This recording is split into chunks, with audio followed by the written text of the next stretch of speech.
We're only a few days away from the beginning of the season of Lent, a time of interior purification and working on fixing the inside of oneself. I can't help but be reminded anytime we have getting close to Ash Wednesday of when I was a freshman in college, and I woke up. We had shared, the dorm had shared bathrooms and everything. I woke up at about 2 a.m. on the morning of Ash Wednesday and went to the bathroom, and a bunch of guys were shaving their heads for Lent. And they said, "Do you want to shave your head too?" I went, "Absolutely. Yes, of course." And then we made this pact that we couldn't tell anyone why we shaved our heads, because that would ruin the point, right? Even though everyone, of course, we're at a Catholic college, everyone knew. But I don't know if I'll do that. I could, maybe. Who knows?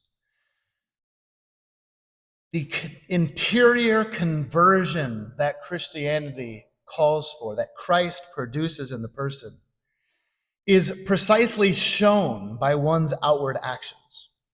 This is what our reading from Sirach and the Lord, who picks up on it exactly, tries to get across to us. The image they use are of fruit on a tree. Right? A good tree bears good fruit. A rotten tree bears rotten fruit. There's sort of this objectivity. There's an automatic sense here, an undeniable, unchangeable sense. Jesus also says, out of the storehouse, right? Like you have a shed full of grain, or a silo full of grain. Out of there, one takes out what is good, if it's good. If it's bad, they can only take out what's bad. There's nothing else in there. The idea they're trying to get across is the heart. The heart of the human being is what determines what comes out of it. I'll give you another little example here. How the interior state of one determines what kind of good they can do. I'm kind of paraphrasing C.S. Lewis. He talks about a fleet of ships, but I'll use the idea of cars on a highway. I think a little more relatable for most of us. He said there are two things that have to happen when I'm paraphrasing, when cars go down the highway to make sure they don't run into each other. Two things have to happen. The first is the drivers cannot be trying to run into each other, right? The second is the cars have to function properly. So the idea is this: in order for the cars not to run into each other, and in order for us not to sin against one another, we have to, one, not be trying to. And I'm assuming most of you are not actively trying to harm other people. The second one has to be that the cars are functioning. It doesn't matter how much the driver doesn't want to run into other people. It does not matter if their engine is not functioning right or their wheels are not functioning right. They will inevitably crash into other people. You get the image? Does it make sense? It is inevitable that if one's own machine is not working, is not being taken care of, it doesn't matter how well meaning they are. It doesn't matter. They will inevitably crash into other people.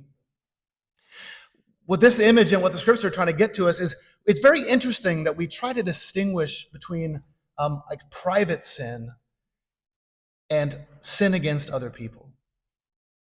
We have this idea that our own machine, our own selves, can get all out of whack and all covered in sin and all rusted and muddy and nasty and completely unexposed to the light of Christ, and that somehow we're still going to be able to not hurt those around us. So the time of Lent is an invitation to the inside, to the internal, to a time of introspection, and a time of looking at what it is that's in the way, what it is that makes one inevitably. For example, let's take some examples. If someone is caught in sloth, they've built up a deep vice of sloth, they will inevitably fail the people who rely on them. They will inevitably be very, very slow to respond to whatever the need is around them. They will inevitably, as soon as someone tries to take away any of their free time, become extremely annoyed. It's probably one of my worst vices. If I have free time and someone suddenly takes it away, I get really, really grumpy. Or imagine someone struggles with the sin of greed. If they themselves have let their hearts become greedy, it's going to affect other people around them. They're going to not be generous. They're not going to be able to give up of whatever they have. The thankful thing is this: the Lord never points out a problem except to fix it. He never points out a problem except to fix it. The problem he's pointed out is that rotten trees bear rotten fruit, even if they want to bear good fruit. It's whatever comes out of the heart shows what the heart is. Now, you and I can get moderately better at not acting on our faults. If you can get better at not speaking pridefully. Only Christ himself can come in and actually make you humble. You can get better at not acting lustfully, but true chastity is only going to be a gift from him.